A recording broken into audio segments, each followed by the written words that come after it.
Assalomu alaykum aziz o'rtoqlar. Bugun sizlar bilan yana birgalikdamiz va sizga foydali bo'lgan podkastlarimizni yana davom ettiramiz. Bizni suhbatlarimizda faqatgina foydali narsalarni, ya'ni sizni qiynayotgan muammolarga yechim, sizni sog'lig'ingizga taalluqli bo'lgan har xil ko'rinishdagi foydali maslahatlar bo'ladi bu yerda va albatta biz eng top ekspertlarni, o'z sohasini mutaxassislarini, necha yil tajribaga ega bo'lgan, ancha bemorlarga yordam berib kelayotgan mutaxassislarni chorlaymiz. Shuning uchun hozirroq obuna bo'lishni unutmang va qo'ng'iroqchani bosib qo'ying.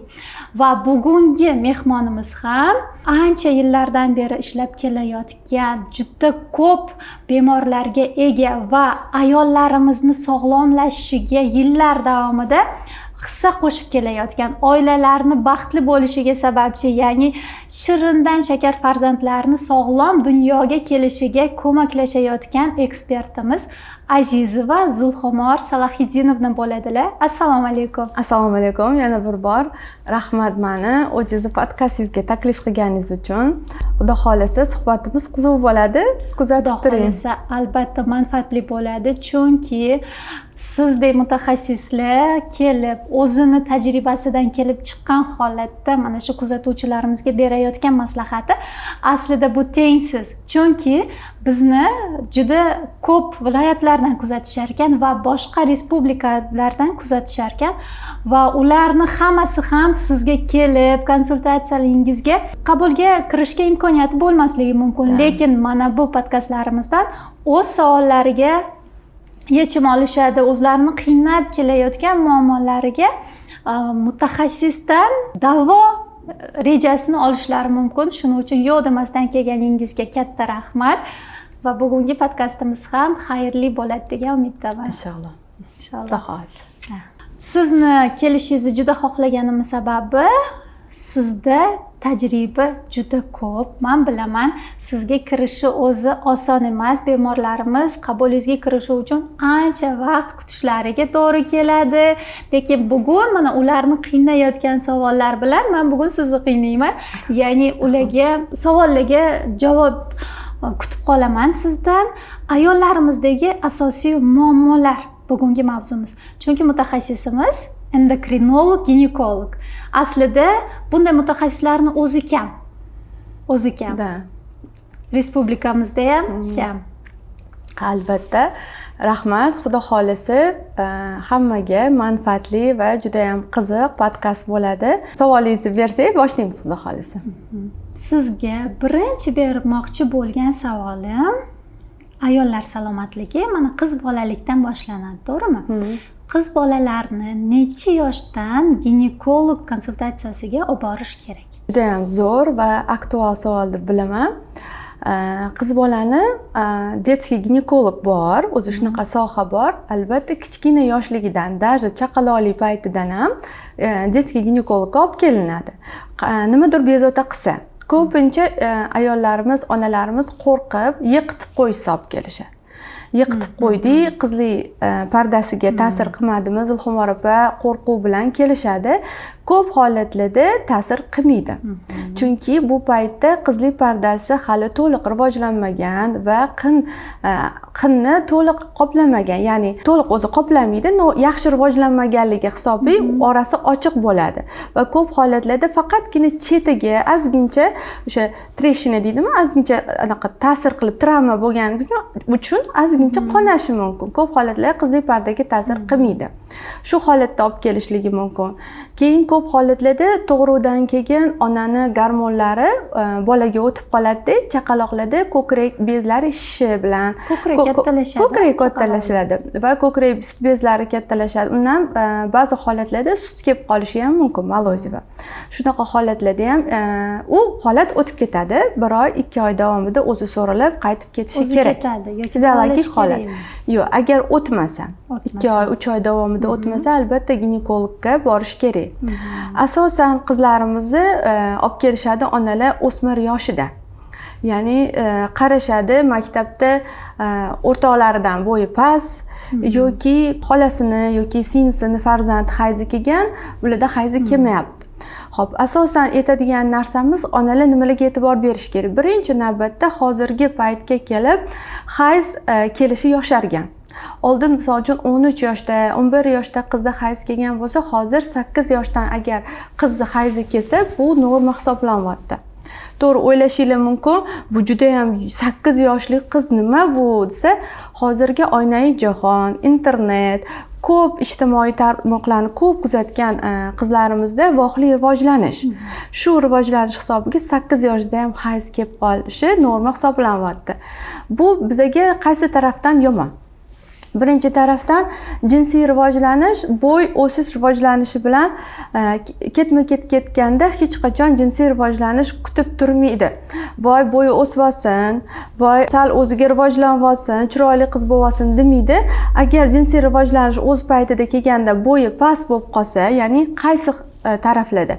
Ko'pincha yod defitsit rayonlarda, ya'ni buqoq kasalligi bor farzandlarimizda bo'y o'sishi pastroq bo'ladi va bu qizlarda bo'y o'sishi past bo'lib turib hayzi voqli kelib qolsa, jinsiy rivojlanishi, bu qizlar bo'yi past, ko'kragi chiqqan past qizlar bo'lib qolishadi va katta bo'lganda ko'pincha xafa bo'lishadi.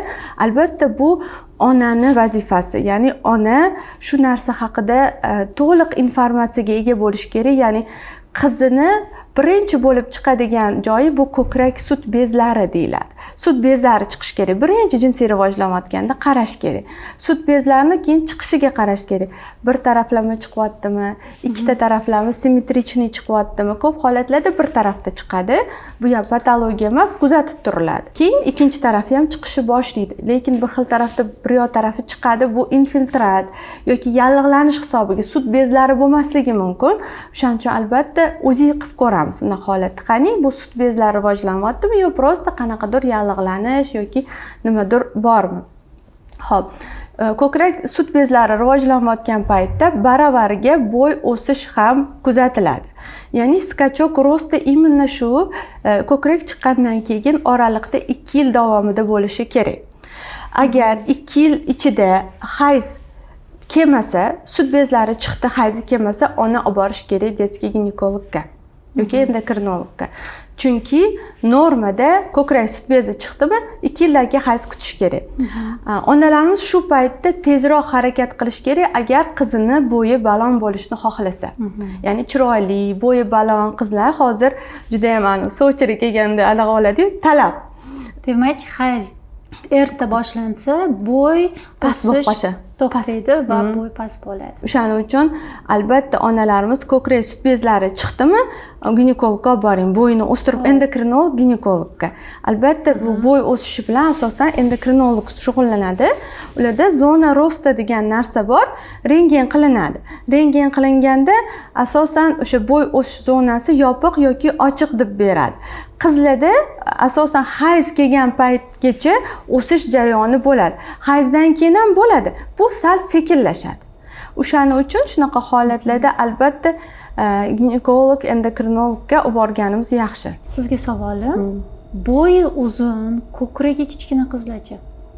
U nimadan shuni o'zgartirish iloji bormi? Bo'yi uzun, lekin ko'kragi chiqmagan qizlarda asosan bunda ko'p holatlarda genetik xromosomli kasalliklar bo'lishi mumkin.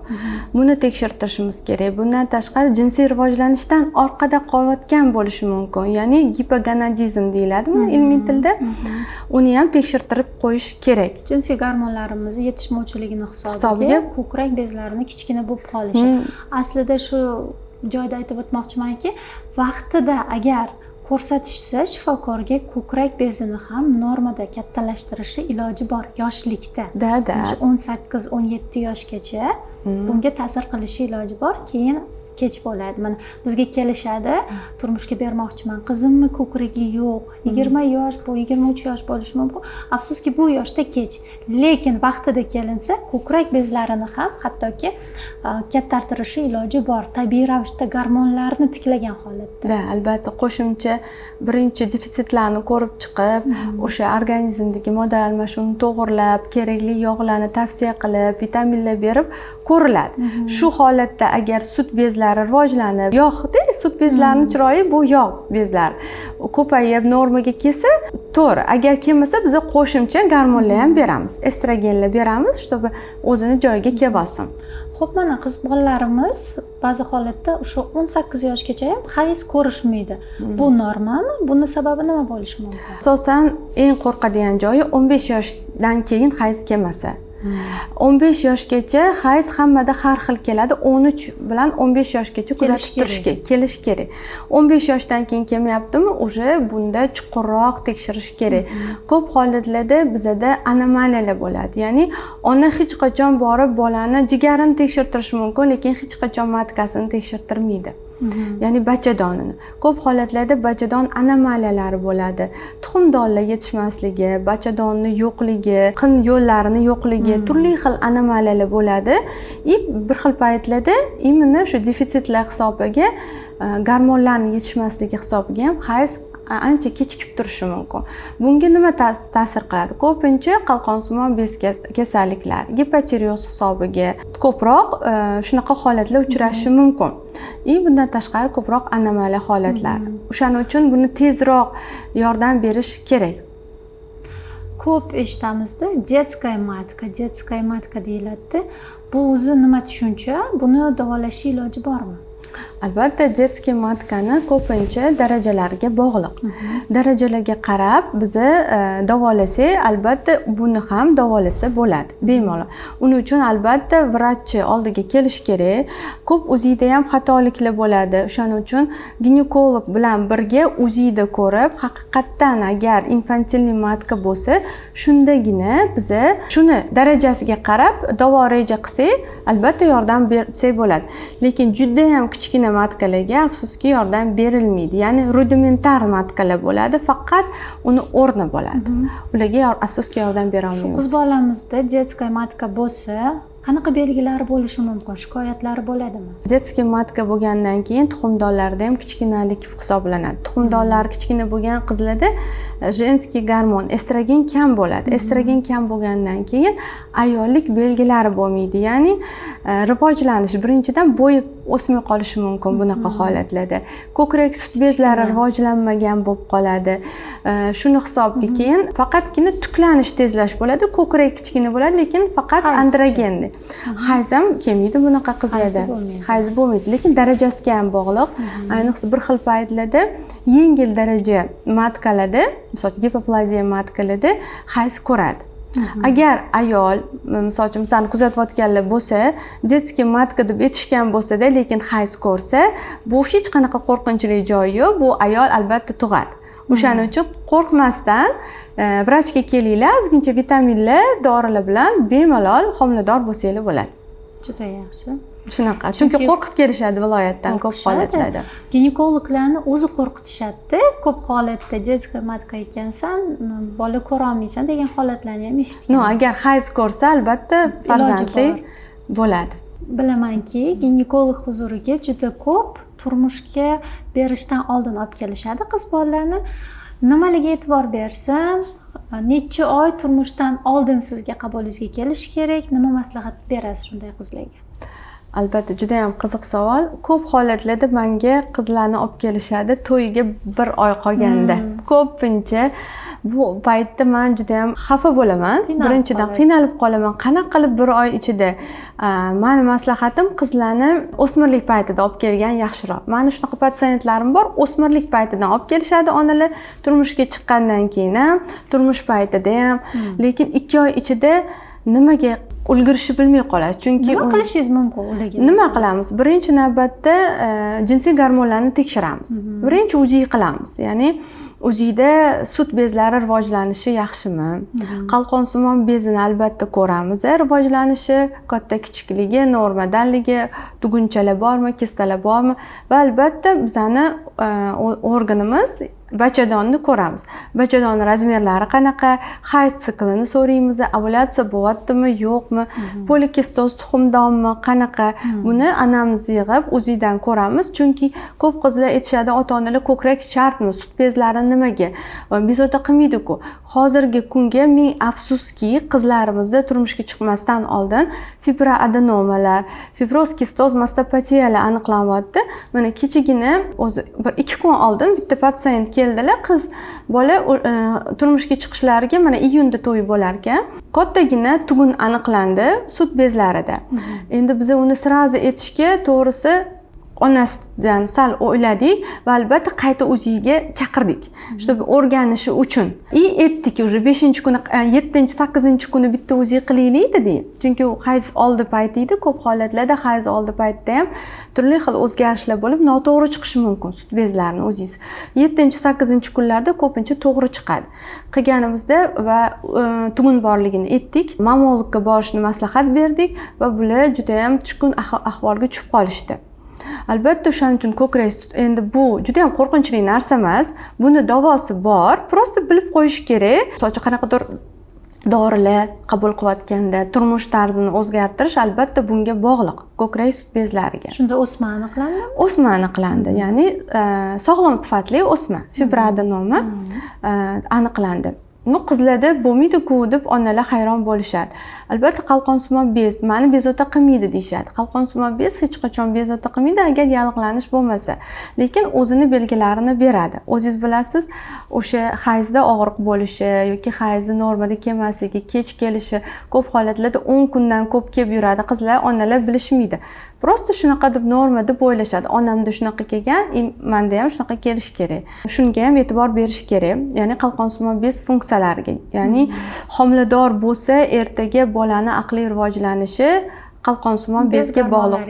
Chunki agar IQsi baland, aqli hushi joyida, ya'ni qanaqa bo'ladi? Hozir onalarimiz juda ham bolasi geniy bo'lish xohlaydi-yu, shunaqa geniy farzandlar tug'moqchi bo'lsa, qizlarimizni oldin qalqonsimon bezini tekshirtirishimiz kerak. Va yod preparatlarni qabul qilishimiz kerak. Albatta gormonlarga qarab ahamiyat bergan holatda. Keyin bachadonga o'tamiz. Bachadonda o'sha kistalar bormi, yo'qmi, shularga qaraymiz. Analizlar topshirtiramiz. Analizlar topshirganda gormonlarga qarab lecheniya qilamiz. Issiq ukol qilmaymiz. Issiq ukol qilib qo'ying, bo'ldi. Biza turmushga chiqyapti deb kelishadi. Issiq ukol bu kalsiy glukонат bo'lsa kerak. Men aytaman, sizga kerak emas bu narsa desam, voy, faqat shu tabletkani ichaman doktor deyshadi. Turmushga chiqishdan oldin bir issiq ukol qilib yuboring deb. Yo'q, sizga issiq ukol kerak emas deyman va albatta qizlarimiz shu kelin bo'lgan joyda ichib yuradigan vitaminlarni albatta beramiz. Qancha oldin vohliroq boshlansa, uni dorilarni miqdori kam bo'ladi. Ya'ni biron uyga borgandan keyin manimcha dorisi bilan borgandan ko'ra davolanib o'sha doimiy ichib yuradigan preparatlarni qabul qilgani yaxshiroq deb o'ylayman. Xo'p, qarang. Mana ayolimiz turmushga chiqdi, homilador bo'ldi. Sizga qanday muammolar bilan kelishi mumkin? Homiladorlik paytida ko'pincha muammo homilani o'smay qolish. Ko'pincha. Juda ko'p, Chunki birinchi homila hech kim tayyorlanmaydi. Ya'ni turmushga chiqdi, sirazi 1 oy, 2 oydan keyin homilador bo'ldi. U ayollarimiz, u qizlarimiz kimda bo'ladi? Onasi ginekologga bormagan, umuman defitsitlarni tekshirtirmagan. Ayollarimiz ko'pincha, chunki onalarimiz oldin 10 ta, 12 talab tug'ishgan, biror marta mana shu o'smay qolish, tushib qolish holati bo'lmaganda, ularning xayoliga ham kelmaydi. Hozir juda ko'p. Birinchi Coviddan keyin. Coviddan keyinmi? Juda ko'p bolani o'smay qolish. Sababi nima bu? Sabablari ko'p. Birinchi sababi 80% bu genetik xromosomli kasalliklar, ya'ni xromosoma mutatsiyalari. Asosan 4, 5, 6 haftagacha bo'lgan bolalarning o'smay qolishi 80% xromosoma anomaliyalaridan bo'ladi. Genetik bo'ladi. Qolganlari kichkina protsentlar bilan birinchi sababi infeksiya bo'lishi mumkin. To'rchi infeksiya. To'rchi infeksiya ko'pincha PCR, faqat qondan topshiradigan to'rchi infeksiya emas, turmushga chiqqandan keyin qizlarimizda qin yo'llaridan olinadigan PCR analizi orqali biz tekshiramiz o'sha jinsiy yo'llar bilan yuqadigan infeksiyalar ko'pincha. O'sha erkakdan ayolga yuqishadi. O'sha yuqqani orqali qizlarda infeksiyalar rivojlanib, bu ham homilani o'smay qolishiga ta'sir qiladi. Yana uchinchi sababi, eng ko'p uchraydigan sababi bu свертывающий sistema, ya'ni qon ivish sistemasidagi o'zgarishlar. Ko'pincha qon quyuqligi bilan qon quyilib qoladi. Trombofiliya kasalligi bilan ko'pincha kelishadi, chunki oldin uni kuzatishmagan bo'ladi. Lekin surishtirsak, ota-onasida davleniya oshadi, tromblar bo'lgan, ya'ni anamizda bor, lekin bu qiz kichkina bo'lgani uchun unda hali davleniya, boshqa belgilari yo'q. Faqatgina bolada homilador bo'lganda o'sha bolaning embrionni implantatsiyasi yaxshi bo'lmaydi. Ya'ni qon quyilib, o'smay qolib, yuragi to'xtab qoladi. Mutaxassis sifatida fikringiz qiziqdi. Nimaga o'sha onalarimizda, momolarimizda bunchalik kasallik ko'p bo'lmagan? Mana shu homiladorlikdagi o'smay qolishlar, bolani tushib qolishi, hattoki ko'krakdagi fibroadenoma yoki o'sha matkadagi muammolar bunchalik ko'p bo'lmagan. Hozir qizlarimizda juda ko'pligining asosiy sababi nimada? Asosiy sababi, birinchi sabablari bu stress deb o'ylayman. Stress sog'lom turmush tarzini buzilish. Oldin svet bo'lmagan, chiroq shag'amda 9 dan keyin hamma uxlagan. 10 da uxlashgan. Hamma gormonlar 10 dan keyin ishlab chiqariladi. Ya'ni bizani tiklovchi Alloh tarafdan berilgan, ya'ni har doim mashinaga o'xshab ishlayvermaymiz u. Shu kechki men hamma patsientlarga tushuntiraman. Bizda 5 minutka bor deyman. Ertalab kirganimizda, "Xo'p, kechagi bemor nima bo'ldi? U nima bo'ldi? Og'ir bemor qaysi?" deb deydigan 5 minutka bizani organizmimizda soat 10 dan boshlanadi deyman. Ya'ni, xo'sh, bu uxlayotgan bo'lamiz. Xo'sh, bu nimani narusheniya qilib qo'ydi? Qayerda yomon o'zgarishlar bor? Qayerda rakoviy kletkalar? Hammasini joy-joyiga qo'yib, ana slizisty misol uchun qaynoq ichib qo'ydingizmi? Yazva bo'lmoqchimi? Hamma yoqni tiklash bizda soat 10 dan keyin melatonin gormoni orqali bo'ladi. Birinchi sababi shu. Fibroadenomalarning asosiy sababi gormonal o'zgarish. Bu prolaktin hisobiga. Ya'ni organizm uxlamagan insonda har doim prolaktin baland. Prolaktin baland bo'lsa, patsientlar aytishadi, "Menda stress yo'q, Zulxumar opa, senda stress yo'q, organizmda stress bor. Soat 10 dan keyin uxlamayapsanmi? Demak, senda ko'krak bezlari nishon organ hisoblanadi, o'sha yerga ta'sir qiladi." Ko'pincha hozir onalarimiz farzandlardan juda ham ko'p narsani talab qilishyapti. Ya'ni angliyskiga ham berishadi, krujoklarga berishadi. Ulgura olmasdan shu darslarini kechki payt qilishga o'rganishgan, ya'ni 2-3 gacha. Bunaqa holatda nima maslahat beramiz? Albatta 9 da uxlagin deyman, 10 da uxlagin deb ertalab 4 da turib dars qilgin. Bunda juda ham ko'p foyda bo'ladi, xotirang ham yaxshi bo'ladi. Birinchi sababi shu uyqu. Ikkinchi sababi tashqi muhitda juda ham ko'p shirinliklarni, sahri bor, ya'ni shakari bor. Mahsulotlar ko'p. Me'yordan oldin bilsak, faqat to'ylarda napitkalar olib kelinardi. Hozir hamma yo'lda, hamma yoqda shokolad. Oldin faqat tabiiy asal yeyishgan. Asal yeyishgan. Hozir juda ko'p mahsulot.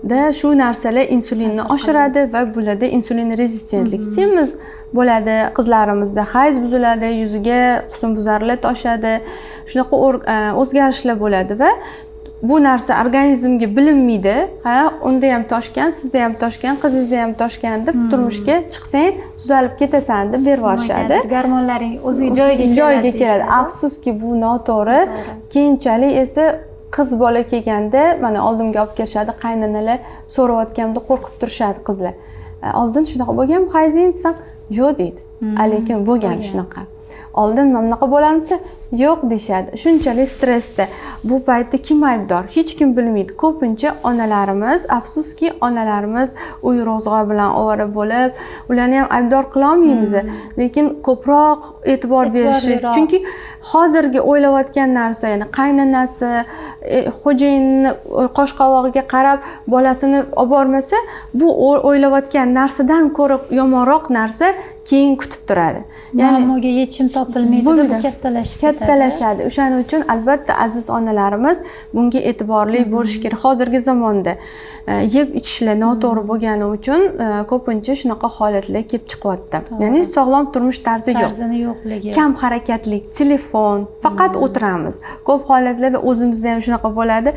Uyga borganda ham patsientlar bilan даже qizim aytadi, ona hali ham shu yerda turibsizmi deb qo'yadi, ya'ni javob berib ko'p kam harakat qilib bitta joyda turib qolamiz. O'tirib ishlaymiz va harakat bo'lmaydi.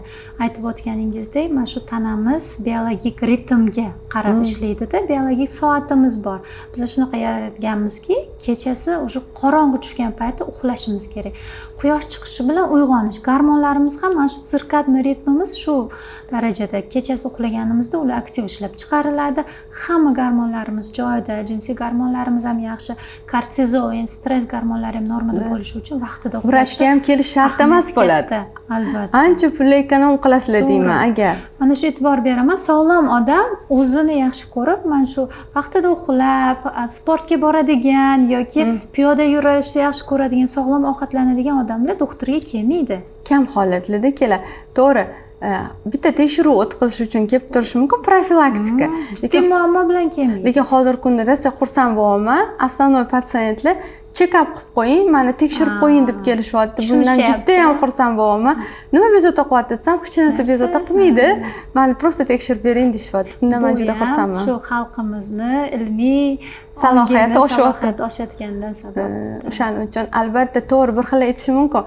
Qachon ulguramiz? Misol uchun kech payt bolam uxlamaydi yoki xo'jayinim kech keladi. Hamma narsani ilojini qilsa bo'ladi. Ayol kishi misol uchun patsientlarga tushuntirsam boshida xohlashmaydi. Lekin aytsam keyingi safar yo'q, to'g'irladim, qilyapman, yaxshi bo'lyapti deyishadi. O'shaning uchun odam o'zi xohlasa hammasini qilish mumkin. Mana aytib o'tdingizki, ayollarimiz homilador bo'lganda qon quyilish holatlari ko'p va bu narsa bolani o'smay qolishigacha, hatto abort bo'lishigacha olib kelishi mumkin. Shuni asosiy sababi nima va ular nima qilish kerak? Asosan sababi trombofiliya kasalligi, qon kasalligi bo'lishi mumkin. Albatta bunda ginekologlar, gematolog bilan birga ishlaniladi. Bundan tashqari bizada folat kislotasida buzilish, ya'ni folatni siklda buzilish bo'lishi mumkin. Foliyaviy kislotani yetishmasligi. Buni sababi ikkita bo'lishi mumkin. Birinchisi поступление, ya'ni tushishi yo'q. Ya'ni foliyaviy kislotaga boy mahsulotlarni ayol qabul qilmaydi yoki qilsa ham uni ichaklarida so'rilmaydi. Mikrobiom yomon. Mikrobiomi. Bu mana hozirgi sabablar. Oldin nima bunaqa bo'lmagan deysiz, mana hozir mikrobiomamiz hammamizda juda yomon. Juda yomon. Shu holatda ko'pincha folat kislota yetishmasligi bo'ladi. Shuning uchun agar homiladorlik yaxshi o'tishini, davleniyalar bo'lmasligini, tug'ma nuqsonlarni bo'lmasligini oldini olish uchun albatta bizada folatni siklni ham tekshirib qo'yishni tavsiya qilardim. Va gomosisteinni. Gomosistein miqdori baland bo'lgan ayollarda ko'pincha tug'ma nuqsonli bolalar va vaqtidan oldin tug'ruq yoki homilani o'smay qolishi. Agar homilani o'smay qolishidan ham mayli amallab o'tib olsa, organizm katta surokdagi осложнениялар, ya'ni preeklampsiyani og'ir darajalari, davleniyani juda ham baland bo'lishi holatlari imенно gomosistein baland holatlarda bo'ladi. O'shaning uchun avvalambor sog'lom tuxum hujayrasi sifatli bo'lishi uchun albatta folat kislotasining o'rni juda ham muhim. Ayniqsa metil folat formasini tavsiya qilgan bo'lardim, albatta vrach bilan maslahatlashib. Asosan shu. Keyingi sabablari bu genetik sabab bo'lishi mumkin. Xromosomniy buni asosan genetik mutaxassis bilan maslahatlashishadi va shu orqali unga yordam beriladi. Keyin jinsiy infeksiyalar ularni ko'rib chiqiladi. Ba'zi holatlarda homilador ayollarda qon ketishi kuzatilishi mumkin va ularga gormonal dorilar ham buyurishadi. Siz qanaqa qaraysiz bunga?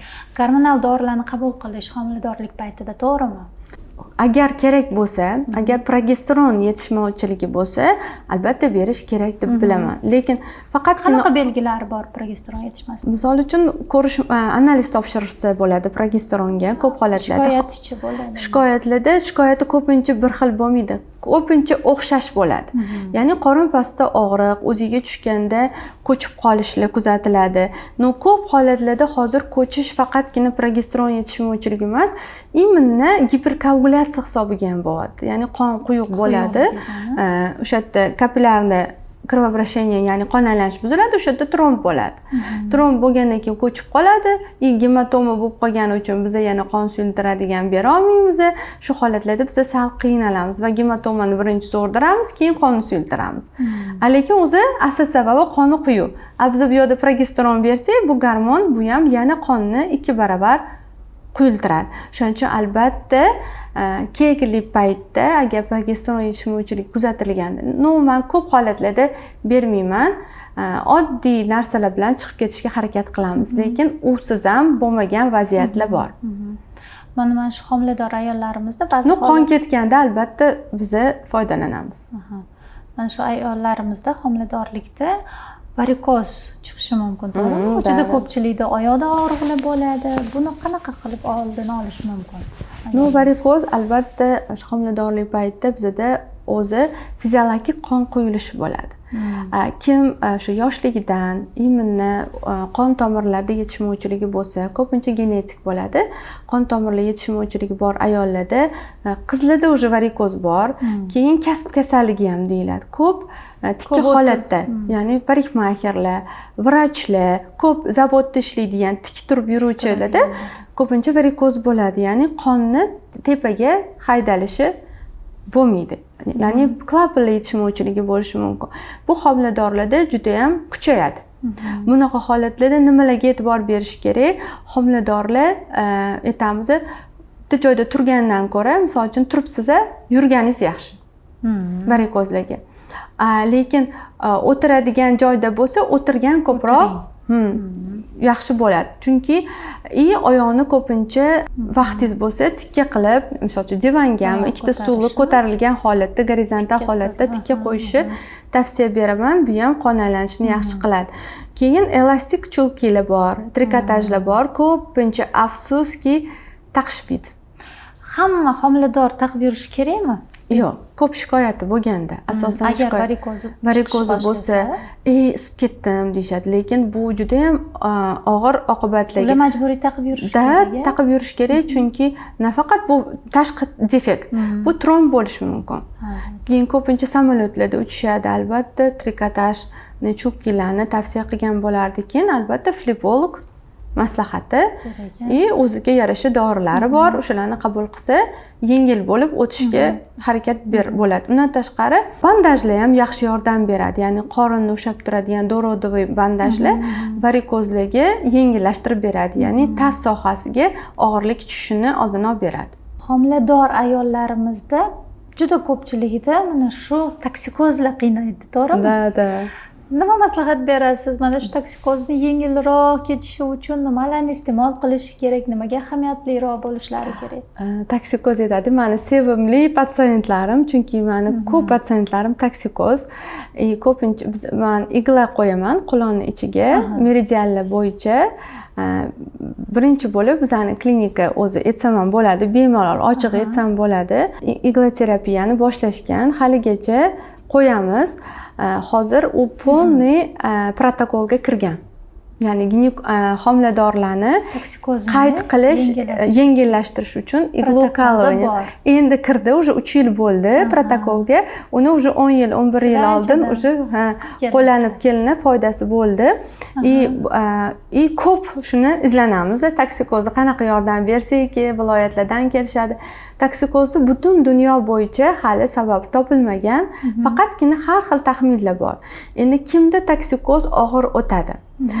Asosan maqtanish emas, mani patsientlarim qanaqa? Homiladorlikka tayyorlangan patsientlar toksikoz bo'lishmaydi. Kelishadi, Zuhmar opa, nima qo'yyapsiz deb qo'yishadi. Lekin begona patsientlar deysizmi? Prosta toksikoz bo'lib, уже homilador bo'lib kelgan patsientlarga ko'pincha qo'yamiz. Tayyorlanganda nima? Defitsitlarni yopishi? Asosan anemiya ko'proq ta'sir qiladi. Ya'ni ferritinni pastligi, anemiya bo'lgan bemorlarimizda ko'pincha toksikoz og'ir bo'ladi. Ikkinchi sababi o't qopi. Ya'ni jigar faoliyati, o't qopida dimlanish bo'lgan, xolestitsit bo'lgan, zastoy bo'lganlarda ko'pincha og'irroq bo'ladi. Ularni tayyorlab keyin homilador bo'lsa yaxshi bo'ladi. Bundan tashqari qalqonsimon bez, eng asosan qalqonsimon bezi ikkita funksiyasi buzilganda, birinchisi gipotireoz bo'lganda immuniy o't qopida dimlanish kuchayadi. Ya'ni hamma narsa to'xtaydi. zastoy bo'lishni boshlaydi. Ikkinchi sababi gipertireoz holatlar, ya'ni birdaniga yod miqdorini organizmda HGC hisobiga TTGni miqdori tushib ketishi hisobiga ko'p tireoid gormonlar ishlab chiqariladi vaqtincha. Shu holatlarda bizda ikki xil holat bor: diffuz toksik zob va homiladorlikdagi tireotoksikoz. Buni ajratib olishimiz kerak. Bunaqa bemorlarga nina qo'ysa ham foyda bo'lmaydi agar endokrinolog yordam bermasa. Mana shu ignani ta'sir mexanizmi qanaqa? Buni ta'sir mexanizmi bizani qulog'imizda tochkalar bor, meridianlar. Shu tochkalarga qo'yganimizda shu meridianlar orqali davolanadi. Ya'ni immunni qayerda nima sabab toksikozga olib kelsa, o'sha joylarga qo'yiladi. Sirini ochmaymiz. O'shalarda bo'lishi mumkin. Gipertireoz holatda ko'pincha toksikozlar obязательно tekshirtiringlar qalqonsimon bez tireotoksikozga. O'sha holatda og'ir bo'ladi. Ularga nida qo'ysa ham yordam bermaydi endokrinolog davolamaguncha. Siringizni ochmadingiz. Hozir bu Toshkentda yagonami? Yo'q, yagona emas. Ko'pincha igloterapevtlar qo'yishyapti. No, birinchi biz boshlaganimiz zamon bo'ladi. Ancha yillar oldin. Da. Kitayskiy meditsina. Bu sir emas, endi shunaqa deb aytamizda. Har doim ham 100% yordam bermaydi. Bu ham qanaqadir protsentga deyman. Ko'pincha kelishadi, garantiya bormi? Hech narsaga garantiya yo'q deyman. Aytaman, bu nina 20% yordam bersa, 20% sizni preparatlaringiz, 20% sizni turmush tarzingiz. Ko'pincha homiladorlar aytishadiki, ishtaham yo'q. Men aytaman, ishtaha bo'lmaydi. Hech qachon ishtaha bo'lmaydi. Sen majburan ovqat yeyishing kerak. Ya'ni soatga qarab turishing kerak. Har yarim soatda. Deydi, qanaqa yarim soatda yeyman? Men hech narsa yegim kelmayapti. Yo'q, ovqat yeyish shart emas. Adamning gaplari bo'lardi. Adamning o'zlari ham ginekologlarda yonlarida necha yil o'tirganman. Chumchuqqa o'xshab yegin derdilar. Ya'ni bo'yningga bitta mundoq sumkacha osib olganda, ichida ozgincha magaz, ozgincha turshi, ozgincha sushki hammasi bo'lsin-da, chichqonga o'xshab yeb yurgan. Qitir. Kechki payt ham uyg'onib qolsang derdilar, bir narsa yegin derdilar. Keyin ertalab boshingni ko'tarmasdan bir narsa og'zingga solib olgin. O'shanda toksikoz yengilroq bo'ladi dedi. To'g'ri, meni kuzatayotganlar aytishi mumkin, siz toksikoz bo'lganmisiz, siz qayerdan bilasiz, ovqatga ham qaragingiz kelmaydi. Shu holat уже o'tkazib yuborilganda bo'ladi. Ya'ni ovqatga ham unda уже keton oshgan bo'ladi. Ya'ni machada keton oshsa, уже ovqat ham, suv ham hech narsa icha olmaysiz. Bu faqat statsionar davo qilish kerak. Shuning uchun boshidan atrofdagilarni birinchi tarafda podдержкасы kerak bunaqa holatda.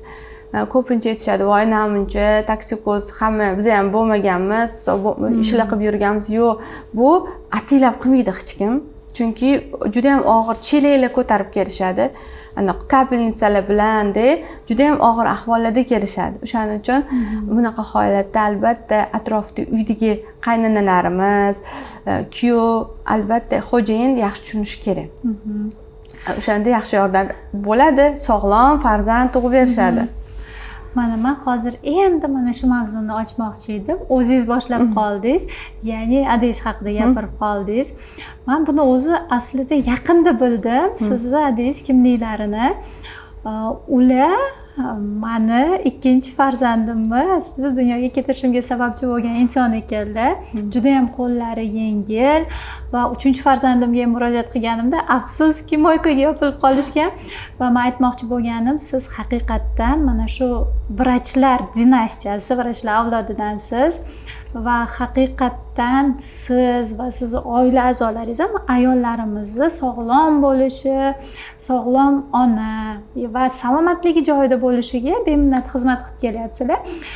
Shuning uchun sizlarga murojaat qilishlari ham juda ham xohlardim va shu o'rinda aziz kuzatuvchilar, agar mana shunaqa zo'r mutaxassisdan konsultatsiyalar, savollarga javob olmoqchi bo'lsanglar, kommentariyalarda ham yozishinglar mumkin. Men har biringlarni savollariga iltimos qilaman, bularda aktiv bo'lib javob berishlarini. Xudo xohlasa harakat qilamiz. Mana shu uzoqdan bo'lsa ham qanchadir aholimizga foydali bo'lishingizni men xohlab qolardim. Shuning uchun agar mana shunaqa muammolar sizlarda ham bo'ladigan bo'lsa, bemalol yozib qoldiringlar.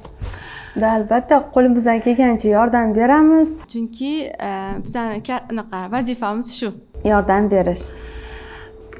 Va mana qarang, mana shu toksikozda yurgan ayolimizda nimalar iste'mol qilishi kerak? Qanaqadir ahvolini yengillatishimiz mumkinmi tavsiyada? Ko'proq suyuq bo'lmagan mahsulotlar ko'proq yaxshi yordam beradi. Ya'ni kreker, pechenyelari, buterbrodlar, чтобы suyuq bo'lsa ko'pincha qusib yuborishadi, suyuq narsadan. Lekin suyuqlik qabul qilish kerak. Qanaqa qilib? Barjomimi, chortoqmi, shunaqa trubichka qilib olish kerak. Trubichkada qultum-qultumdan kam-kam. Ya'ni birdaniga tez-tez, birdaniga bitta stakanni emas, kam-kam unda qilasiz, bo'ldi. Bitta bananni tishlaysiz, xo'jayiningizga berib yuborasiz. Bitta olmani tishlaysiz, kimdirga berib yuborasiz. Hammasini yeyish shart emas. Yeganini qayd qilsa-chi baribir yeyish kerakmi? Yo'q, yeganini qayd qilayotgan bo'lsa, demak unda macha tekshirish kerak, siydik tahlil qilish kerak, keton oshayotgan bo'ladi. Bunaqa holatda albatta quyish kerak bo'ladi, baribir ham. Parenteral yo'l orqali quyilgandagina yordam bera oladi. Suyuqlik ichiladi ham, quyiladi ham. Ko'rsam ham qusgim kelyapti, otini etmang deyishadi. Bunaqa uje og'irroq ahvoldagi toksikoz bo'ladi. Bunda kompleksni yondashish kerak. Bitta dinani o'zi yoki bitta dietani o'zi yordam bermaydi. Xo'p, mana homilador ayolimiz eson-omon qutulib oldi, qo'liga oldi chiroyli farzandni.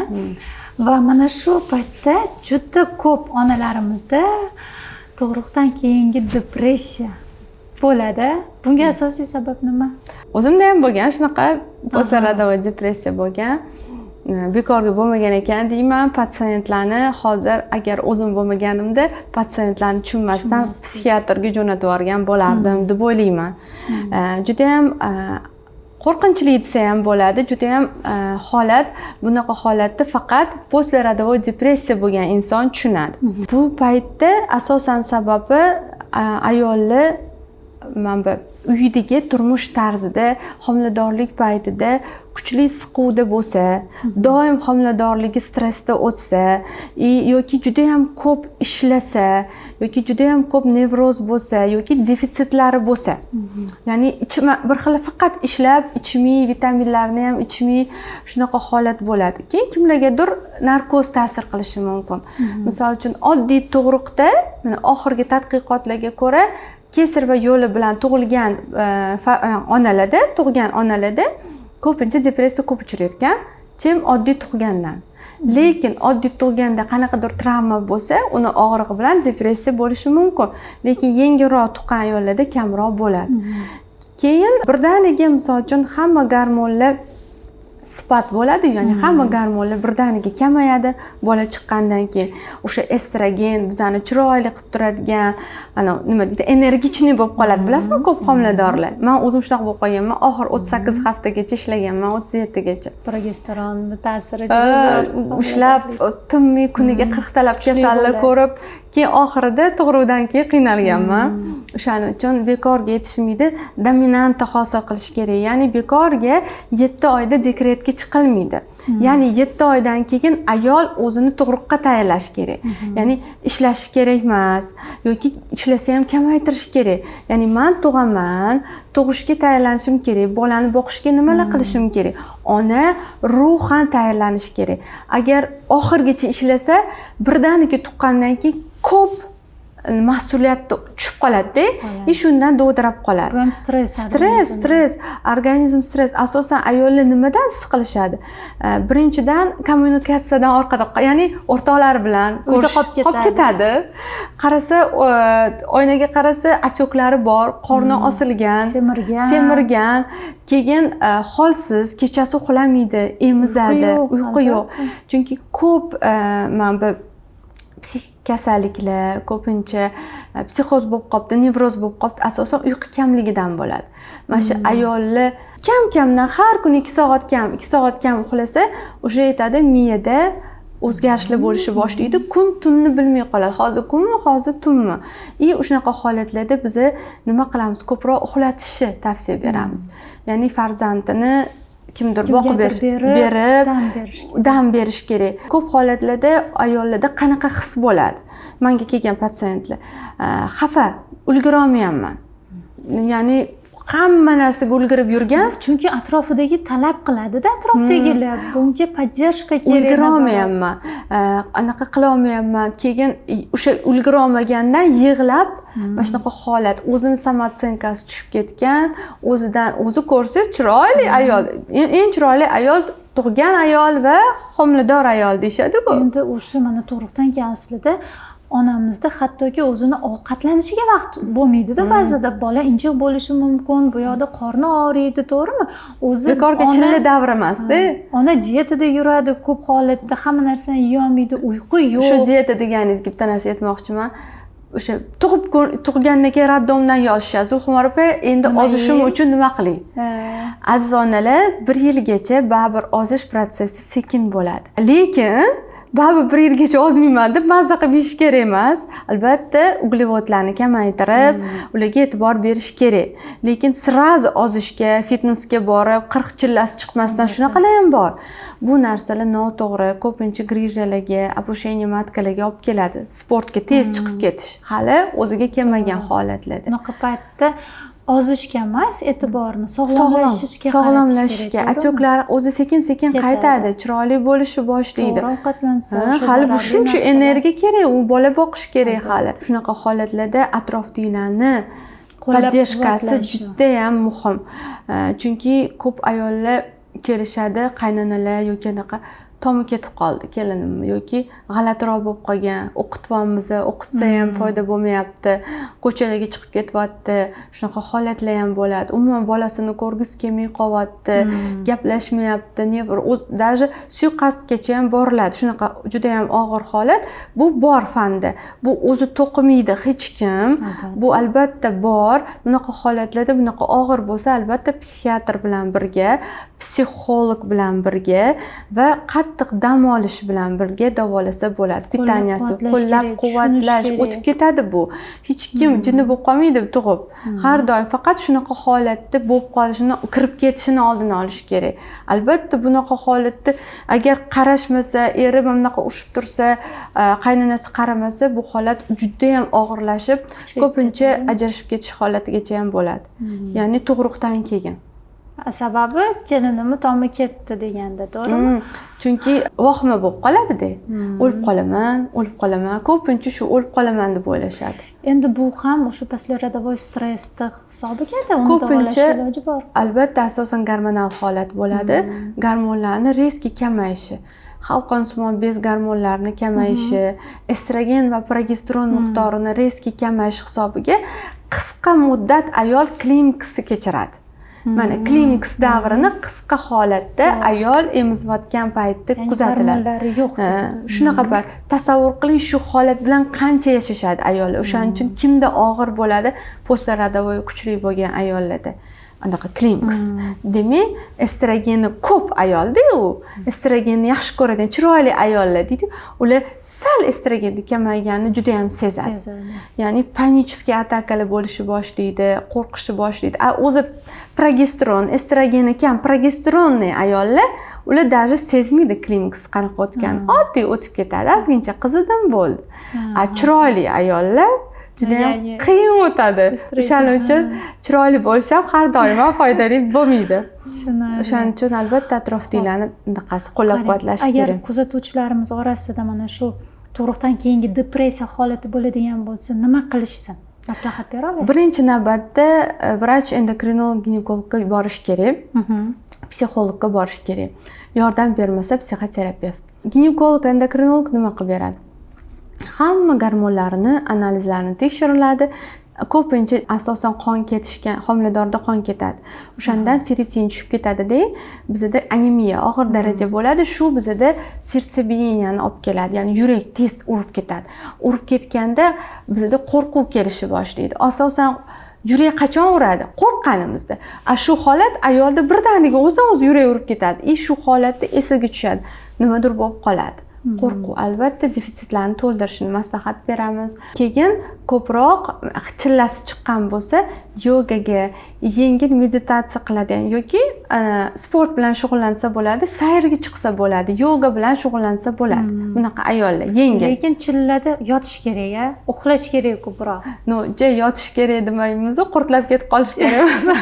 Yo'q, baribir aytmoqchi. Yo'q, to'g'ri. Qanaqa? Uyqu Uxotda bo'lish kerak. Uxotda bo'lish kerak, o'z vaqtida uxlash kerak, bolaga qarash kerak, chunki emisish kerak. Uxlayotganda ovqatlanish kerak deyshadi-yu, bolaga sut yetkazib berish kerak. Albatta, me'yorida uyqu, me'yorida dam olish kerak, ozgincha harakat ham kerak. Mana shu tug'ruqdan keyin biz e'tiborni onaga qaratishimiz kerak-da. Chilla paytida bo'lsa ham mayli, 40 kun hech narsa emasda. Yaxshi ovqatlanishiga, uyqusiga, kelinlar o'zi bir kunda tushib olishadi. Tushib oladimi? Yo, tushmaydiganlar haqida hozir gaplashyapmiz-da. Yo'q, men aytmoqchimanki, ayollarning o'zi ham bilishi kerak-da. O'ziga ham bog'liq, ayol kishining o'ziga ham bog'liq. Shu holatda ayol kishi ruxsat berish kerak. Xunuk bo'lishga ruxsat berish kerak. Misol uchun qanaqa demoqchiman? Mayli sochingizni bo'yalmagandir, o'sha ulgurmagandirsiz, balkim uyingizni to'g'irlamagandirsiz, tortmalaringiz yoyilib yotgan, shunga ruxsat berish kerak 40 kun. Ya'ni faqat o'ziga uxot qilish kerak, ya'ni o'sha chiqish kerak, yuvinish, gigiyenalarni qilish kerak. Qanaqa? Tashqi, dekorativniy holatlar, kipriklar, misol uchun ulgura olmayapti, chiroyli bo'lmayapti. Bu narsalarga ham ruxsat berish kerak. Unaqalar kam bo'lsa kerak. Bor shunaqalar, bor. O'ziga ruxsat berish kerak, dam olishga. Bu endi faqat o'ziga ruxsatligi emasda, bu narsa meditsinada qarang, chet elda tug'ruqdan keyin uyga chiqmaydi, to'g'ri sanatoriya. Bizda ham bor-ku, endi ochildi. Juda ham zo'r bo'ldi. Men juda ham xursand bo'ldim. Endi aytdimki, agar yana homilador bo'lsam, albatta o'sha yerga borib chilla xonami qanaqa? Chilla xona. Shunaqa ochilgan joyga boraman dedim. Iloji bo'lsa shunaqa borish kerak. Agar sizlarda ham tug'ruqdan keyin tez o'zingizlarni tiklashni xohlasanglar, kommentariyalarda yozsanglar, hamma kerakli ma'lumotlarni, adreslarni beramiz, to'g'rimi? Chunki bu zo'r narsa. Men juda ham xursand bo'ldim. Oldini oladi o'sha. Men internetda ko'rgan edim, koreyskiy, kitayskiy anaqa voy zo'r ekan deb qarasam, o'zimizga ham mana rivojlanib kirib keldi. Bu juda ham foydali deb bilaman. Bu salomatligi uchun juda ham muhim. Keyin 40 kundan keyin hamma ish qilaveradi. 40 kun o'tadi, ketadi. Mana shu paytda suyagingni qotirish kerak deyshadi-ku. O'zi birpasda 3 kunda yaxshi bo'lib qolgandek his qilishadi hamma ishlarni. Lekin hali organizm o'ziga kelmagan, ochilgan suyaklar o'rniga tushmagan, svyaskalar, ya'ni boylamlar o'ziga kelmagan. Nimaga o'shanda beli og'rib qoladi ayollar? Beli o'sha immuniy svyaskalar o'ziga kelmagandan keyin ayollarda mana shunaqa og'riqlar. Unga periduralniy anesteziyaning aloqasi yo'q. Misol uchun belim og'ridi, periduralkadan deyiladi. Yo'q, buni aloqasi yo'q. Hamma tuqqan ayollarni beli og'riydi. Shuning uchun ham onalarimiz tuxumlarni boylab va bellarni qattiq ushlashing kerak deb ehtiyot qilishgan. Bu bejizga emas. Mana shu chilla paytida asosiy surunkali yallig'lanishlar, shamollashlar paydo bo'ladi, to'g'rimi? Qaysidir viloyatda shunaqa odat bor ekan, qiz tug'sa onasi olib ketar ekan 40 kun. Shuni bilmadim. Qaysi balkim kommentariyada yozarsizlar. Odat ekan, 40 kun qarab berar ekan qizni onasi. Juda ham zo'r ekan bu. Yaxshi-ku. O'shaning uchun agar bilsanglar, kommentariyada yozinglar. Yo'q, qiz emas.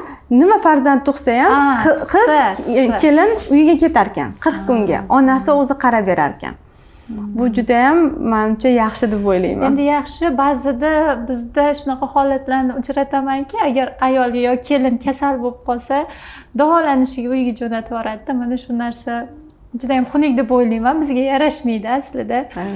Masalan, kasal bo'lganda kerak bo'lmaydi. Albatta, hozir juda hozir hamma o'sha xalqimiz ancha tushunishyapti. Qaytangi hozir ko'ryapsiz-ku, to'ylarda ham, mebellar ham, faqat kuyov taraf qilyapti. Ancha o'zgarishlar bor. Yaxshi o'zgarishlar bor. Men o'zim 3 ta qizim bor, aytaman, "O, babshi menga zo'r bo'lyapti" deyapti. Yaxshi, ham qiz tug'ibman deb. O'shaning uchun tak что qiz tuqqanlar xursand bo'linglar. Shunaqa ayollarga uxot kerak, chunki ayollarimiz keyin umrimiz oxirigacha bizga uxot qilib, o'sha sizlarga, hammaga uxot qilib o'tamiz. Albatta bu narsa juda ham kerak. Qachon unda ozishni boshlasin? Tug'ruqdan keyin to'g'ri ozish qanaqa bo'ladi? Tug'ruqdan keyin ko'pincha menga yozishadi, qachon sport bilan shug'ullansam bo'ladi. o'zi tuqqan ayollar sport bilan 4 oy, 5 oy, ko'pincha 6 oydan keyin boshlasa bo'ladi. Ungacha yengil mashqlar, yoga mumkin, sayr mumkin bola bilan birga. Kalaska bilan birga chiqib, sayr qilib kelish kerak. 10 ming qadam bo'lmasa ham shak qilib yurib kelish kerak. Ovqatlanishda ko'pincha shirinlikka boy, uglevod indeksi baland bo'lgan mahsulotlarni iloji boricha olib tashlash kerak. Undan bolaga foyda yo'q. Misol uchun o'ylashga sut bo'ladi, shokolad yo'q, undan foyda yo'q. Undan ko'ra ratsionga ko'proq oqsilga boy mahsulotlar, baliq, tuxum, indika, ko'proq teftelli ovqatlar, uy taomlari, dastavka emas, uy taomlarini ko'proq qabul qilishni, iste'mol qilishni maslahat berardim. Xamirli ovqatlarni kamaytirishni maslahat berardim. Xuddi qanaqa dieta qilsa, shunga o'xshab dieta qilsa bo'ladi, ya'ni sog'lom ovqatlanish. Va bu ozish jarayoni sekin bo'ladi. Sekin bo'ladi. Bizda agar emizsak, prolaktin gormonimiz qonimizda baland bo'ladi va mana shu emiziklik paytida biz semizlikka moyil bo'lamiz. Shuning uchun emizganimizda semizroq bo'lishimiz bu tabiiy holat, undan qo'rqish kerak emas. Qo'rqish kerak emas, lekin ushab turish kerak. Bir xil shuni zararli narsani olib tashlasa ortiqcha vazn bo'lmaydi. Bir xil keyin ozib olaman deb tug'averadi, bilasizmi shunaqa patsientlar? Keyin ozib olaman deb hozir 2 kishi uchun yeyishim kerak, emizaman deb ko'p yeb qo'yishadi-da. Shunaqa holatlar kamaytirish kerak. Albatta shirinliklarni, gazli ichimliklar, xamir ovqatlarni ratsiondan kamaytirish kerak va sabr bilan xudo xolisa ozadi. Va mana shu 2 kishi uchun ovqatlanish haqiqatan bormi? Onamiz 2 xatlik paytida masalan 2 kishi ovqatlan deyshadi-ku, bu narsa qanchalik? 2 kishi emas, tez ovqatlan. Ya'ni deyish kerak. Anaqa chastotasi tezroq bo'lish kerak, chunki bolaga sut bo'lish kerak. O'shaning uchun shunaqa deyilgan bo'lsa kerak deb o'ylayman. Asosan oqsilga boy mahsulotlarni tavsiya qilardim. Va kletchatkalarni maslahat berardim. Sog'lom, foydali yog'lar. O'shalarni qabul qilishni maslahat beraman. Keyin yana nima desa bo'ladi? Albatta bu holatda gormonlarni ham tekshirtirib qo'yish kerak. Mana homiladorlik paytida eltiroksin yoki qalqonsimon bez gormonlarini qabul qilishadi-da, bo'ldi, tug'di, tashlab yuborishadi. Shunda birdaniga yana semirib ketishadi yoki hayzda buzilish bo'lish boshlaydi. Bunaqa holatda men aytaman, dorilarni to'xtatmasdan 60 kundan keyin analiz topshiringlar va o'sha defitsitlarni to'ldirib bersangiz, tezroq ozasiz va tezroq vasстановить qiladi, o'zini tiklaydi organizm deyman. Ko'p holatlarda bu qolib ketadi. Lekin hozir ancha zo'r bo'lib qolishdi patsientlar, bilmayman.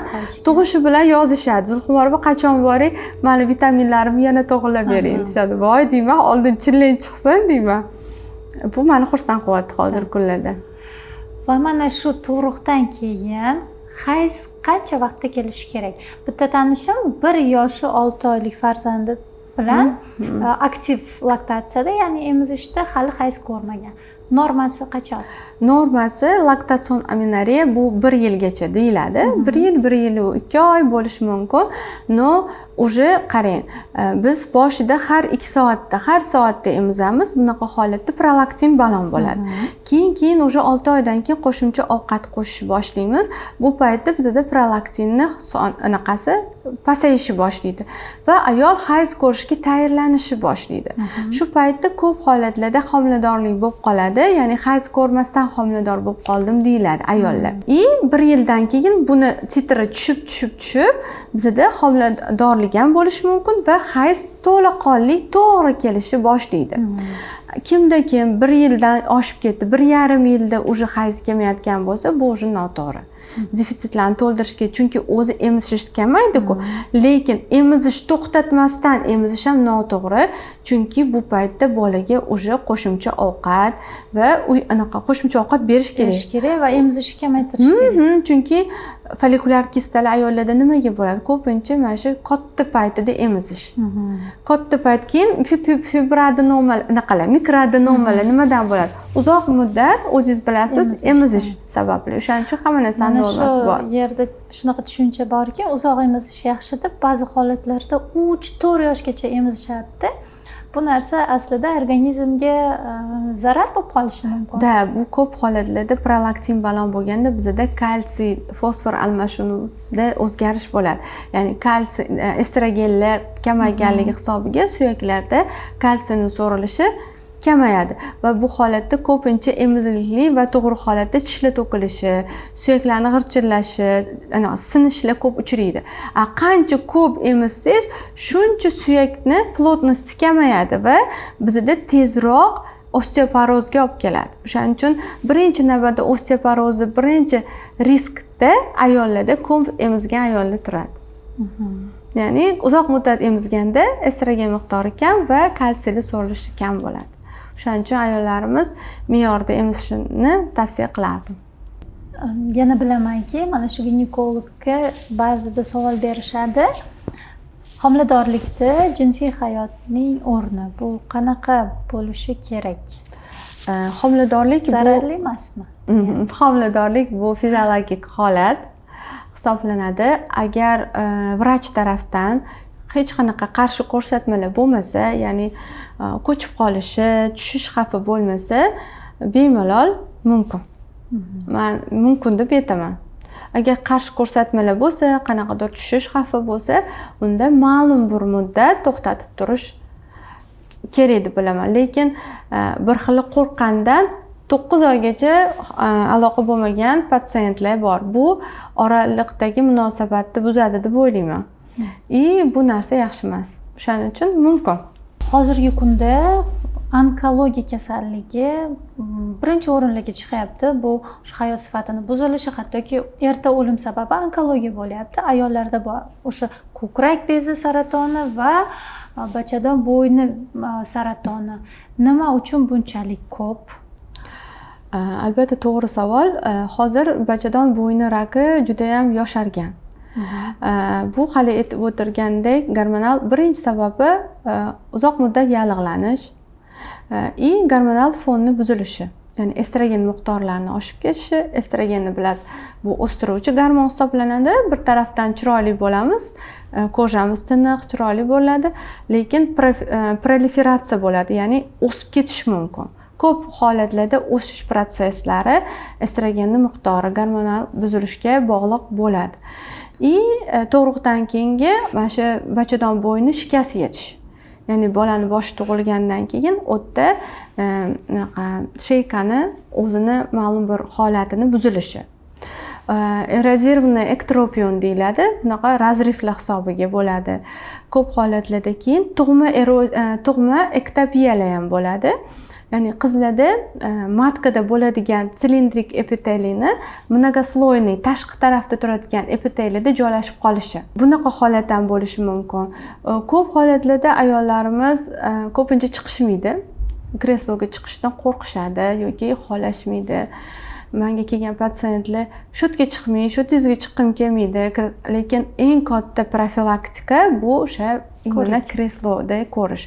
Shu ko'rikda ko'rganimizda bizda eroziyalar ko'rinadi.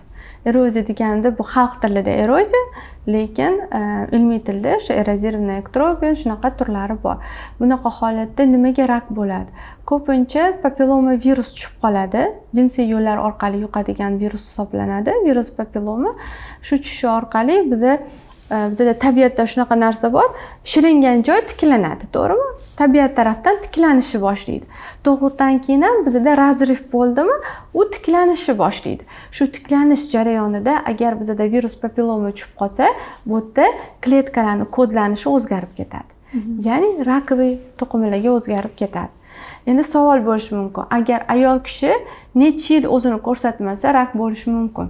5 yil agar ayol chiqmasa, ginekologga rak bo'lib qolgan bo'lishi mumkin. Bu qo'rqitish emas, chunki bitta stependan o'tishida 5 yil kerak. Oldin tekshirtirilmagan bo'lsa, 5 yilda o'zini ko'rsatadi rak. O'shaning uchun albatta profilaktika qilish uchun faqatgina o'sha shiqqinni tozalash yoki yuvish shart emas. Albatta ginekologga borib, birinchi navbatda kolposkopiya qilishi tavsiya qilinardi.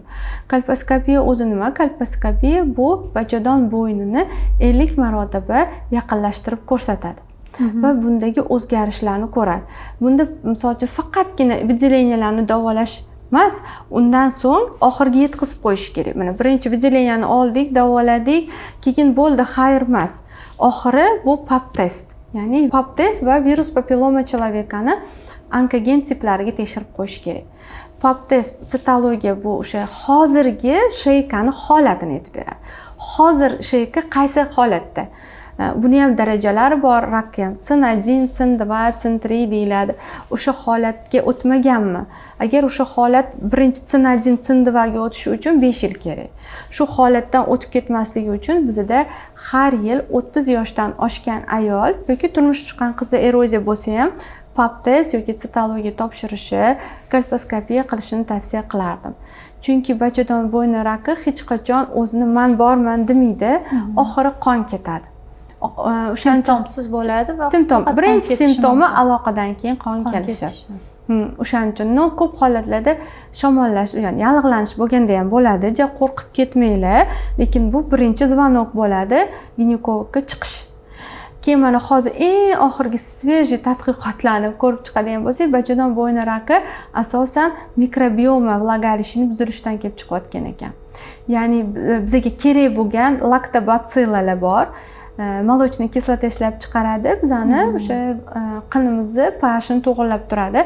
Tashqi muhitdan tushgan infeksiyalarni organizmga, ya'ni qinga ta'sir qilmasligi uchun.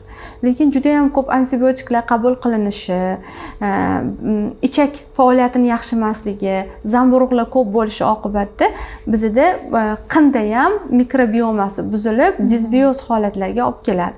Va disbioz bo'lgan holatlarda infeksiyalar ko'proq rivojlanib, rak kasalliklarining rivojlanishi yuqori bo'ladi.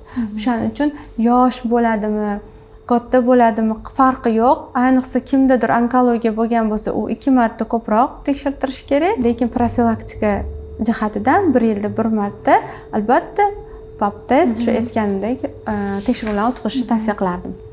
Mana shu o'tgan podkastimizda oldingi mutaxassis bilan savol yo'llangan edi.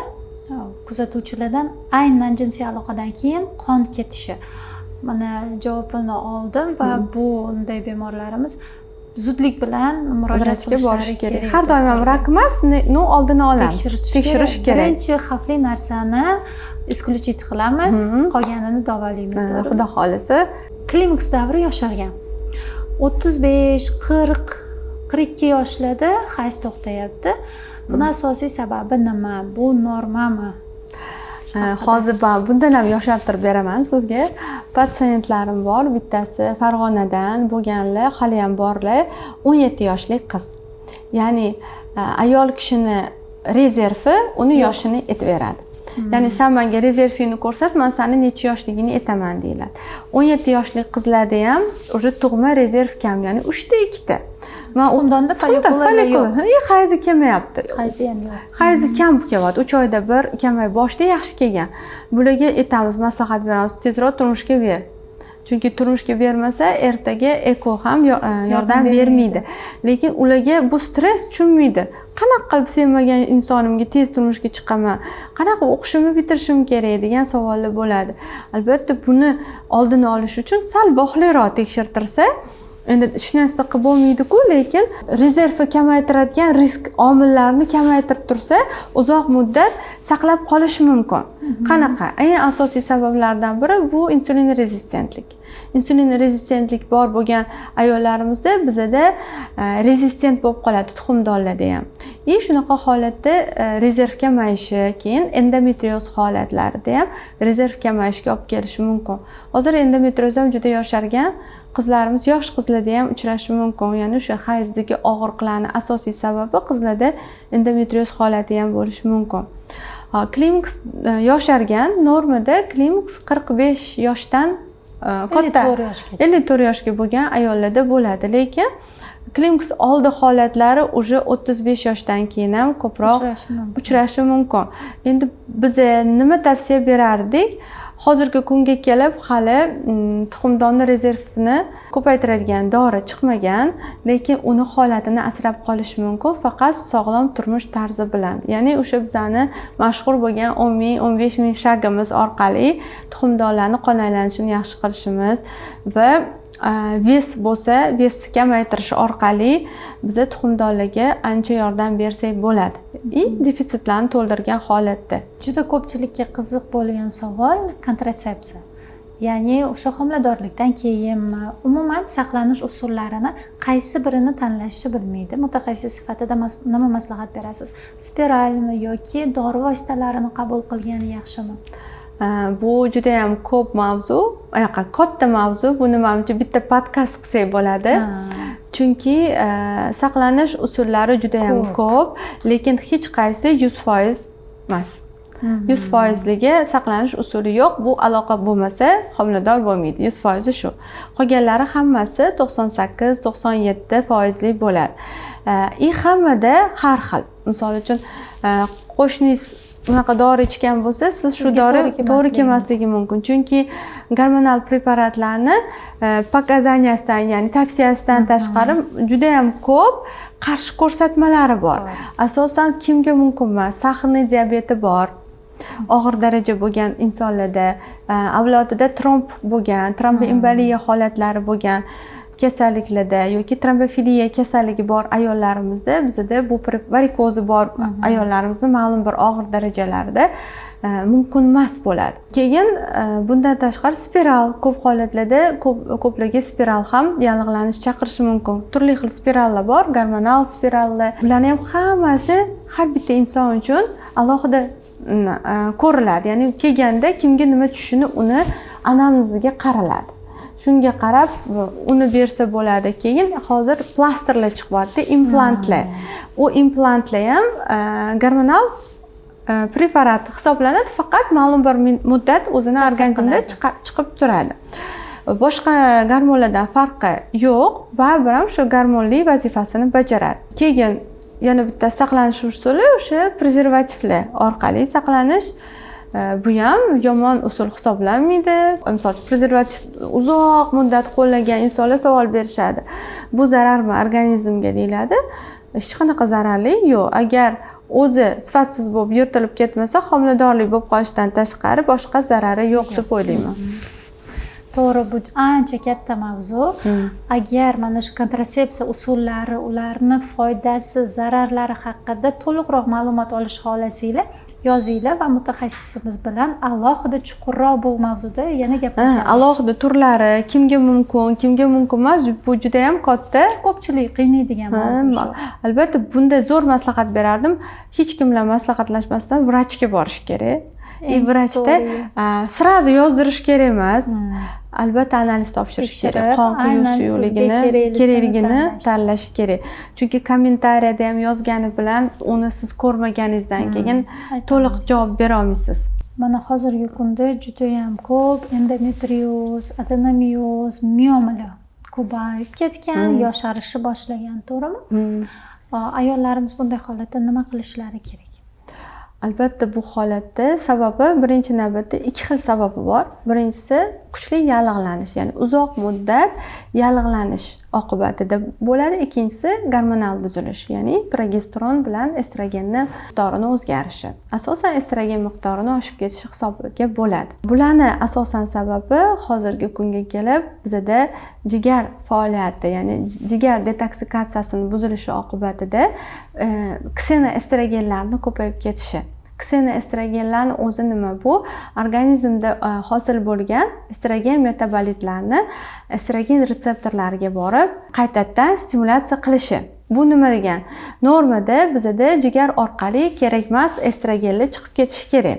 Kimni jigarida zastoy bo'lsa, ya'ni dimlanish bo'lsa, tosh bo'lsa yoki gepatit C o'tkazgan bo'lsa, bunaqa holatlarda jigarni tozalash, filtrlash vazifasi sal sekinlashadi. Shu sekinlashganda bizda organizmda og'ir metallar saqlanishi boshlaydi. Bu saqlangandan keyin faqatgina saqlanib turamas ekan, borib qatta estrogen retseptorlar bo'lsa, shu yerda qo'zg'atar ekan. Birinchi navbatda qalqonsimon bez, ya'ni o'tda uzillarning paydo bo'lishi. ikkinchisi ko'krak bezlari, o'tda fibroadenoma, kistalar, uchinchisi bu endometrioz va adenomioz, bundan tashqari miomalarning hosil bo'lishi. Butun dunyo bo'yicha biz hali endometriozni misol uchun aniq yo'q qiladigan lecheniyasi yo'q. Buni faqat boshqarish mumkin. Ya'ni oldini olish va uni xuddi o'rgimchak bolalagandek bolalanib ketadi-da bu endometrioz. Uni faqat to'xtatish mumkin. Endometrioz o'zi nima? Endometrioz endometriy qavatini kerakmas bo'lgan joylarda joylashib qolishi. Ya'ni ichida emas, endometriy matkani ichki holat, ichki qavati bo'lgan har hayzda keladigan qavatda yo bachadon bo'ynida yoki tuxumdonlarda noto'g'ri matka orqali, turbalar orqali o'tib qolishi orqali juda ko'p joylarda qorin bo'shlig'ida bo'lishi mumkin. Bularda asosan eng zo'r tavsiyamiz birinchi navbatda sog'lom turmush tarzi, ya'ni o'sha uyquni to'g'irlash kerak, ko'proq tas sohasida jismoniy harakat, ya'ni ko'p yurish. Ko'p yurganda bizda qon aylanishi yaxshi bo'ladi. Qon aylanishi yaxshi bo'lganda limfa ottok yaxshi, limfa drenaj yaxshi bo'lgandan keyin yallig'lanish jarayoni ancha kamayadi. Yallig'lanish kam bo'lgan joyda endometrioz sal sekinlashadi, o'sishi va yeb ichishiga ham bog'liq. Ratsiondan asosan молочный produktlarni, gluten saqlovchi mahsulotlarni va shirinliklarni olib tashlashni biz maslahat beramiz ma'lum bir muddatga. Ya'ni protokol, autoimmun protokol beramiz. Shunaqa holatda ham gormonlarsiz yordam berish holati bo'lyapti. Ya'ni har doim ham biz gormonlar bilan endometriozni davolamaymiz. Buni ham sharoit anaqa o'zini darajasi bog'liq. Juda ham og'riqli, darajasi og'ir darajalarda unda albatta gormon beramiz. U ham yordam bermasa, laparoskopik usulda o'sha achaklarni olib tashlanadi. Lekin misol uchun mana pasiyent keladi, dori beramiz, 3 oyga beramiz.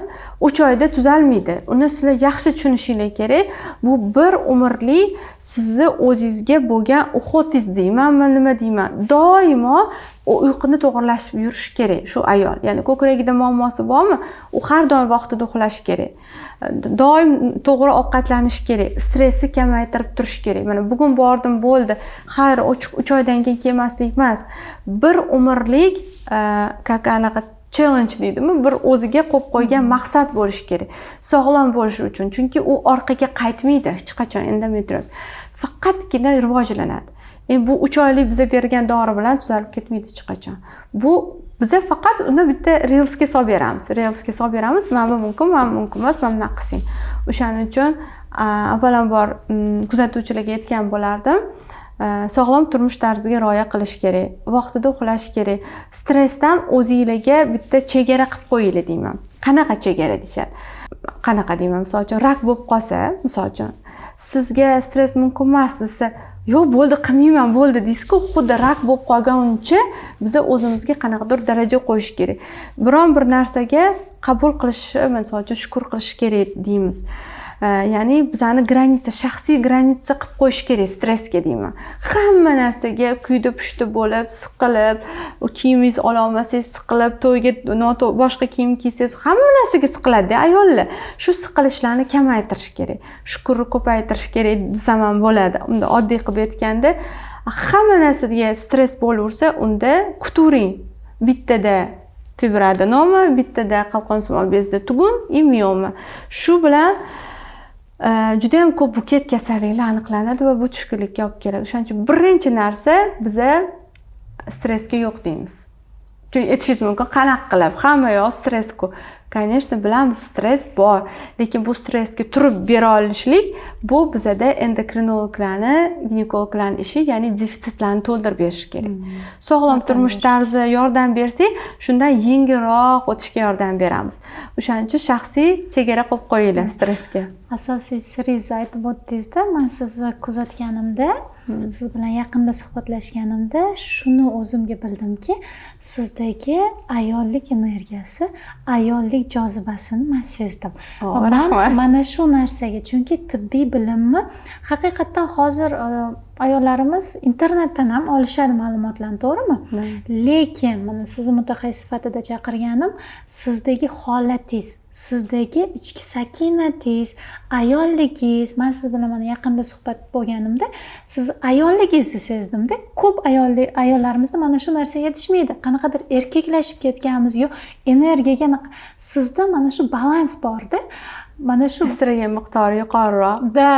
Estrogen yuqori, balans bor va haqiqiy ayol siz.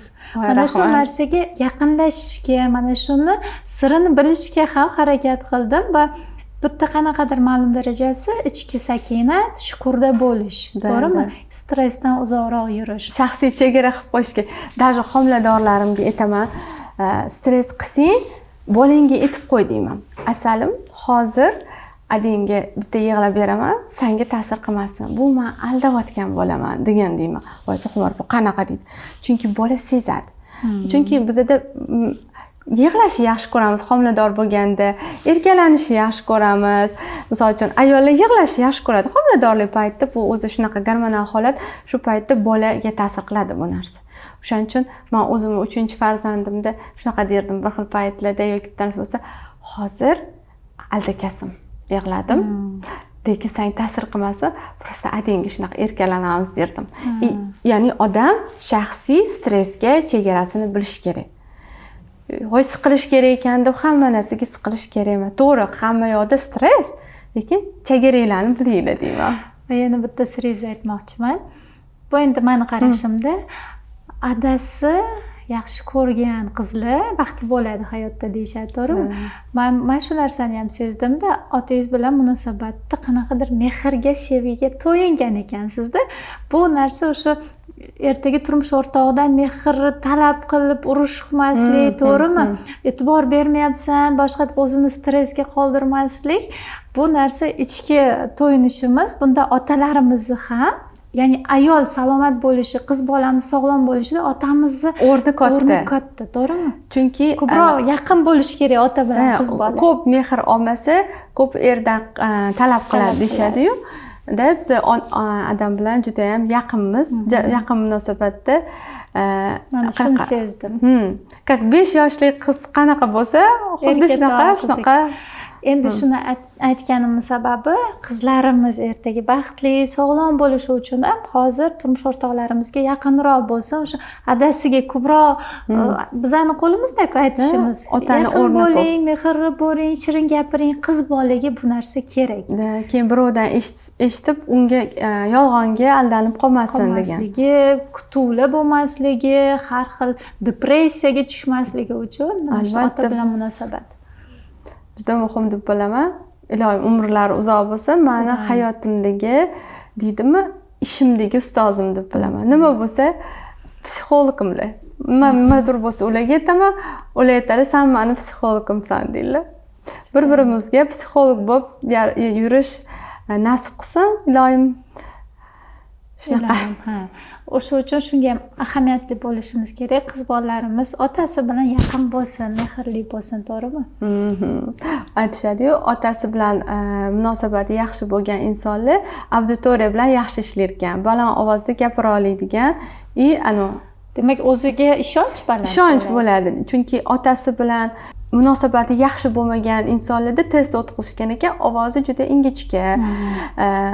Sekin javob beradigan insonlar shu munosabati otasi bilan yaxshi bo'lmagan bo'lar ekan. Otasi bilan yaxshi bo'lganlar ko'proq baland gapiradigan va auditoriya bilan ishlay oladigan bo'lar ekan. O'shaning uchun ko'proq otasi bilan yaqinlashtirish kerak. O'ziga ishonch bo'lishi uchun. Ishonch bo'lishi uchun. Endi buni bekorga gapirmadim, chunki ayol salomatligi, to'g'ri, mana biz fiziologiyani gaplashdik, lekin ruhiyatimiz borda, bizning ichki tuyg'ularimiz bor. Shu balansda bo'lishi uchun ham o'zimizni baxtli his qilishimiz ahamiyatga ega. Albatta, bunda psixologiyani o'rni juda ham katta. Albatta, psixologlarimiz bizda bunda yaxshi yordam berishadi, chunki har doim vrachlarni ham, misol uchun, to'g'ri, vrachchi o'zi ham yarim psixolog bo'ladi. To'g'ri. Ya'ni chunki sizga kirgan inson sizni oylab kutib, siz uni eshitishingizni xohlaydi. Ba'zi shunaqa holatlar bo'ladi. Meni o'zim yaqin o'rtog'im ginekologlar ma'lum bir sabablarga ko'ra mani patsientim ularga kirib qoladi. Keyin aytadi, Zulxumor, patsientlaring namuncha bunaqa gaplashishni yaxshi ko'rishadi san bilan deyishadi. Bilmayman, o'zimga o'xshaydi patsientlarim deyman. Tushuntirsam deydi, yana deydi, mana bu qanaqa bo'ladi? Endi men uni mana bunaqa sxemalar bilan chizib tushuntirganimga o'rgangan patsient bo'lgandan keyin u ham juda ham yaxshi, opitni, yaxshi vrach. Lekin shunaqa deydi, patsientlar ham o'zingizga o'xshagan bo'lar ekan. O'zingizni topib, o'zingizni energiyangizni topib kelar ekan. Chunki shifokor o'zini shirin so'zi bilan o'sha yarim davoni qiladi. Shirin gapingizga keladi. Bemor sog'lom bo'lsa ham siz agar bitta noto'g'ri gapiring yo qo'pol muomala qiling, bu bemorning ruhiyatini sindirasiz, unga ziyon keltirasiz. Shirin so'zingiz dardini oladi aslida.